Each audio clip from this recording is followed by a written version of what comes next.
Papa François niaona tamin'ny tanora teny soa mandrakizay.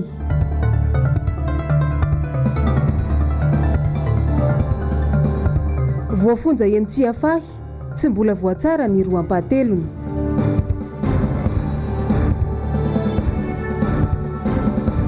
Ben'ny tanàna n'Antananarivo renivohitra natolony any Papa Raimasina ny fanalahidy. Tompoko lahy sy tompoko vavy ankasitrahana ny fanjohinao ny fahitalavitra MBS amin'izao matonaly izao tonga soa ato amin'ny fotoana ny vaovao manasanao ampanajana anaraka izany hatramin'ny farany. Nitoy teny amin'ny lapany iavoloha ny fitsidiana izay nataony lehibe ny fiangonana katolika maneran-tany ny Papa François tamin'ity asabotsy fahafito ny volana Septambra ity niaona sy nitafa tamin'ireo manam-pahefana isa-tsokajy ny teto an-toerana sy ny fiarahamonim-pirenena ihany koa ary ny masoivo izay miasa eto Madagasikara ny Papa François tamin'ny izany. Hoarantsika ny andindin'izay tateriny Jessica Miray sy Manora Andriamalala. Tafiditra anaty fandaharam-potoana ny Papa Raimasina mandritra ny fitsidiany any Madagasikara ny fiaonany amin'ny fitondram-panjakana sy ny fiarahamonim-pirenena. Ny sabotsy 7 Septambra maraina araka izany no niaona tamin'ny androm-panjakana sy ny masoivo miasa eto Madagasikara ary ny fiarahamonim-pirenena izy teny amin'ny lampam-panjakana iavoloha. Mankaheranareo mba hiady amin'ny herinareo sy amin'ny finiavanareo anohitra ireo endriky ny arety maharitry ny kolikoly sy ny fitadiavana tombontsoa izay mampitombo ny fahasamihafana ara-tsosialy. Izay ny votoatin'ny afatra napetraka Papa ho an'ny vahoaka malagasy nandritra ny fandraisam-pitenenany. Ka araka izay fijery izay dia mankahery anareo mba hiady amin'ny herinareo sy amin'ny finiavanareo anohitra ireo endriky ny arety maharitry ny kolikoly sy ny fitadiavana tombontsoa izay mampitombo ny fahasamihafana ara-tsosialy.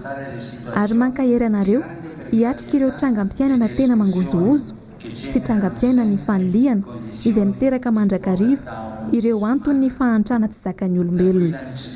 Izay ny tsy maintsy anorenana ireo rafitra elany elam-panahy izay afaka miantoka ny fitsinjarana tsaratsara kokoa ny vokatry ny asa ary ny fampivoarana feno ny fari-piainan'ny mponina indrindra ireo tena mahantra. Ny tsodrano ary trotro-ambavaka ny Madagasikara ihany koa ny Papa Raimasina. Ao anatin'izany fanantenana izany no hitalahoko amin'Andriamanitra mba hitsodrano any Madagasikara sy ireo moninao mba hita ity nosy mahafinaritra ity milamina sady mahay mandray ary mba hahatonga azy androso sy hiadana. Con questa speranza chiedo a Dio di benedire il Madagascar e coloro che vi abitano, di conservare la vostra bella isola pacifica e accogliente e di renderla prospera e felice. Grazie.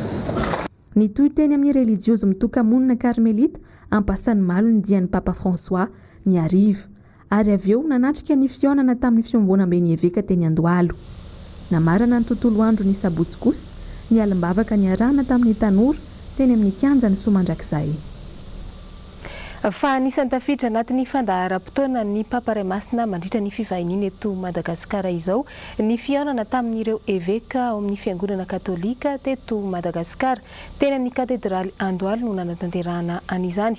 Na ny tao aoriana izay fotoana izay ihany koa dia nisy ny fanoloran'ny ben'ny tanàna n'Antananarivo renivohitra ho an'ny Papa Raimasina ny fanalahidy ny tanàna n'Antananarivo renivohitra. Izany no natao dia mariky ny fahatsiarovana sy fanomezam-boninahitra azy no sady fampahafantarana ihany koa fa tonga soa eto Antananarivo ny Papa Raimasina. Mbola Jessica Miray sy Mathieu Princy no mitatitra n'izay vaovao izay.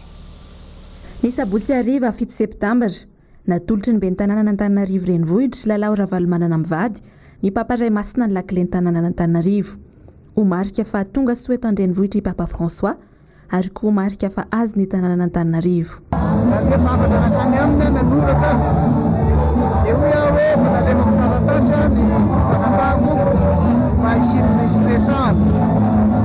Eto malagasy ato mba mandeha conciliation tena izy dia hoy izy hoe hoavinareo tokoa ny fiadanana ary vaovao ahy valitenina ary dia nilaza izy hoe fantany fa tena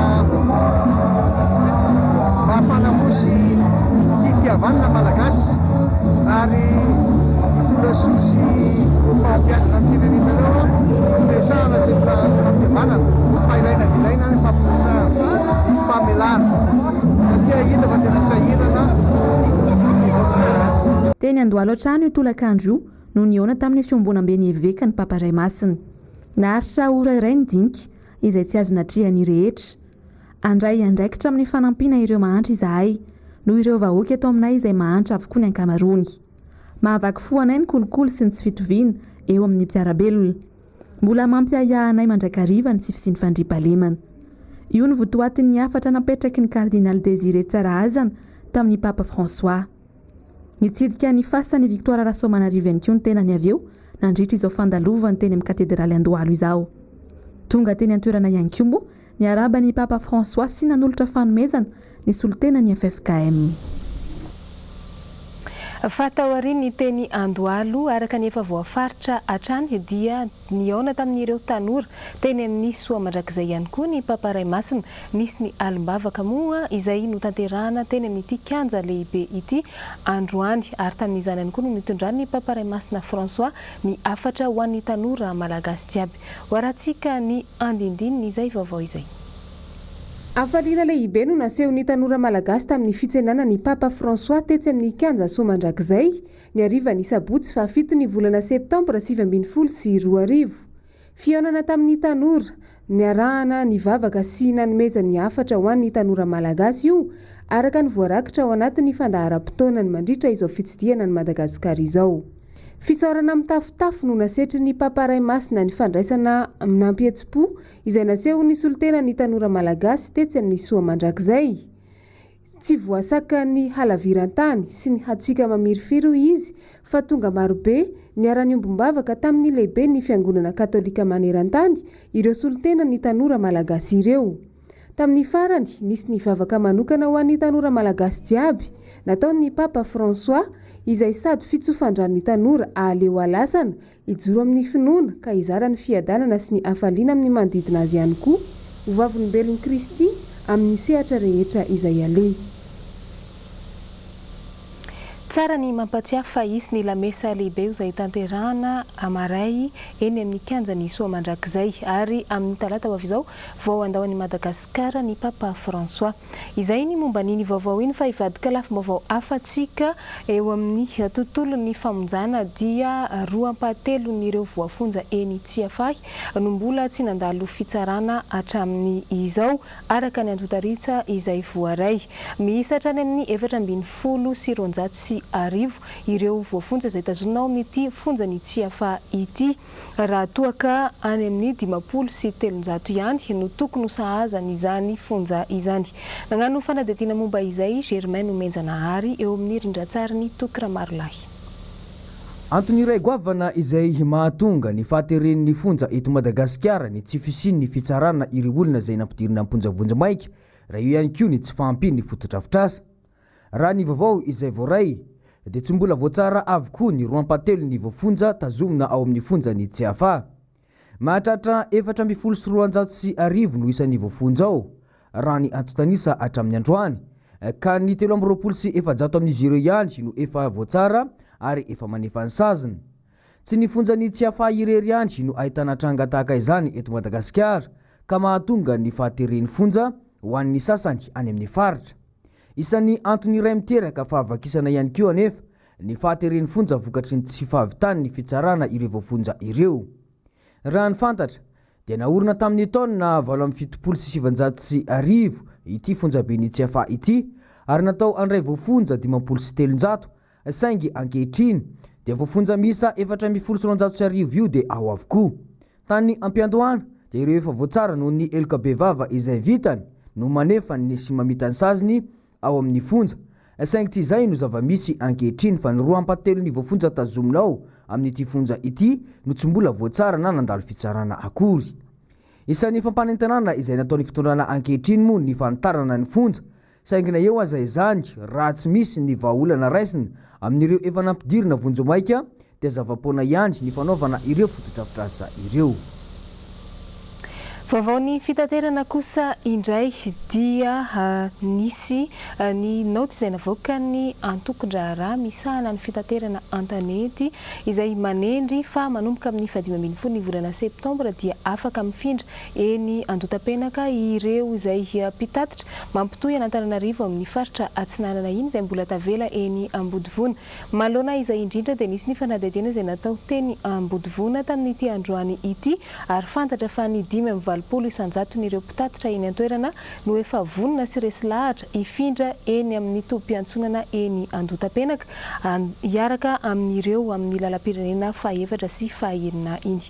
Fanadihadiana.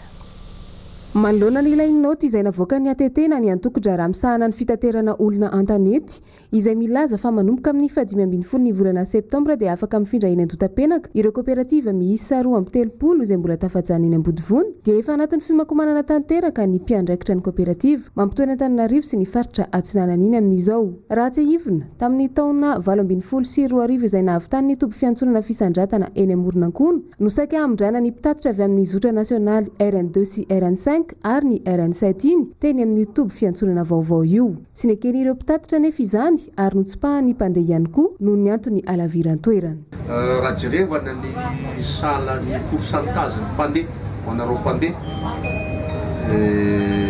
avy any amin'ny faritra anankitelo ireo dia mifandray tena mifandray mihitsy zany ny olona mandeha amin'ireo faritra ireo mandeha amin'ny RN4 RN6 RN2 dia izay fomba fijery izay no jereva amin'ny fanjakana miaraka taminay hoe eny no mety ary eny no tsaratsara kokoa ho an'ny RN2 resy lahatra zany ny rehetra fa ny trenary fa iomana dia izay fanomanana izay zany io daty fanapetraka io rehefa Ny 5 isanjaton'ny mpandraharaha eny Ambodivona no manaiky ny fifindrana ho eny andotam-penaka. Mbola anatin'ny fisalasalana kosa ny 15 isanjato. Ho an'ireo lehiben'ny kooperativa indray, efa mandeha ny fampahafantarana rehetra mba tsy ho tampoka amin'ny mpanjifa ny fifindrana. Tsy mametraka olana loatra amin'izao fifindrana izao ihany koa raha nambaran'ny filohan'ny kooperativa ny fisian'ny fitohanan'ny fifamoivoizana. Tsy maintsy hisy raha teo ny fiarah-miasa amin'ny tompon'andraikitra manoloana izany. Hoe raha ny ora tetia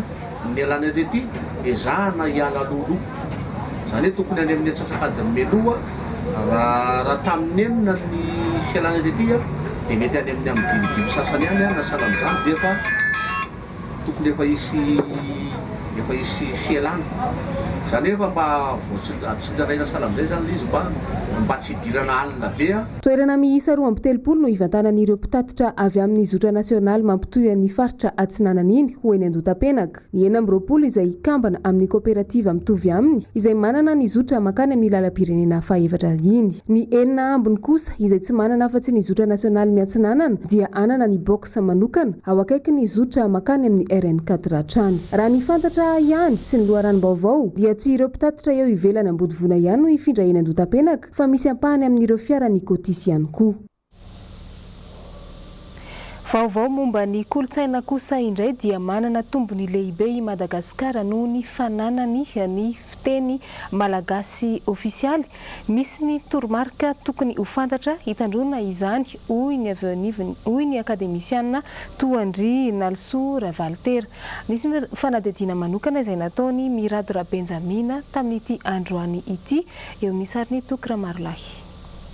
Teny velona ny teny malagasy ary mampifandray ny mpiray firenena eto Madagasikara. Vokatry ny teknôlôjia sy ny voka-pikarohan'ireo akademisianina dia mivoatra ny teny malagasy arakaraka ny filana amin'ny andavanandro. Na eo aza nefa izay mahateny velona izay dia tsapa fa ireo teny mivoatra ireo ihany no mpisopatra azy. Ny simba izy satria hidiran'ilay teny vary amina kotry na manjary tsy ampiasaina tsony ilay teny efa tena tokony ilaza azy zany.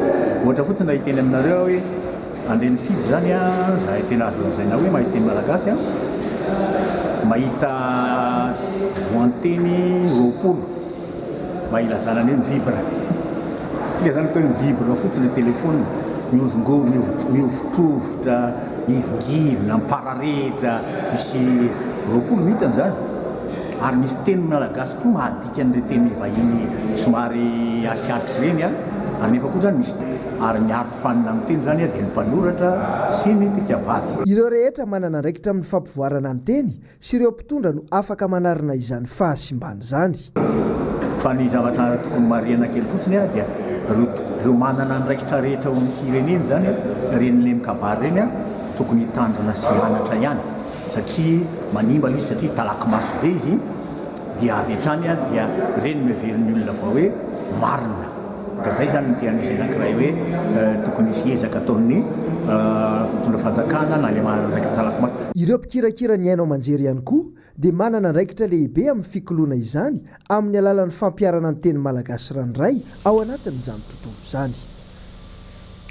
Vaovaony sosialy dia misy ny fiantsona tolo-tanana ho an'ity zazavavy kely iray mbola zazakely.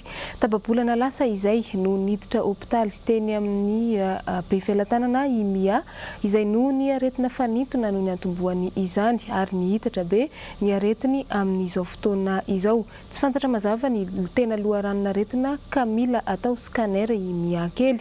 Noho izany dia misy ny fangatahana tolo-tanana izay ataony iray aman-dreniny mba ahafahana mitsabo sy manavitra ny Mirado Benjamina no mampafantatra antsika misy kokoa momba n'izay niaraka tamin'ny Toky Ramarolahy. Izy no rafaly manantena somandany haiko mia na Imia. Tovovavy kely roa taona sy 3 volana. Tapabolana izay nidirany teto amin'ny centre hospitalier universitaire Joseph Arasita Bevelantanana.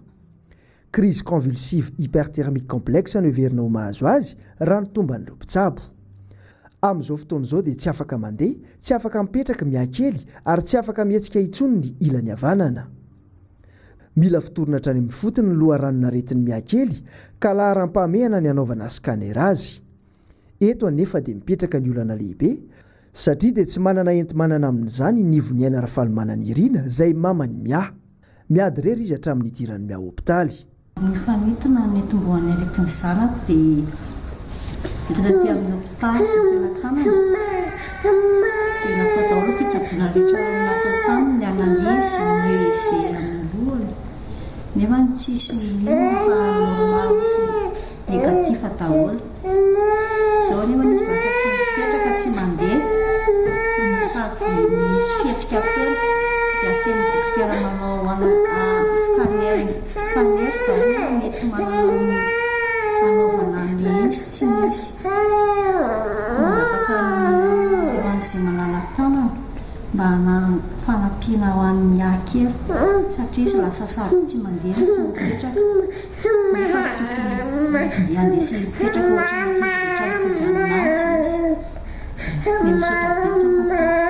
maniry ny iaina hianatra ilalao toy ny zazavavy kely mitovy taona aminy izy.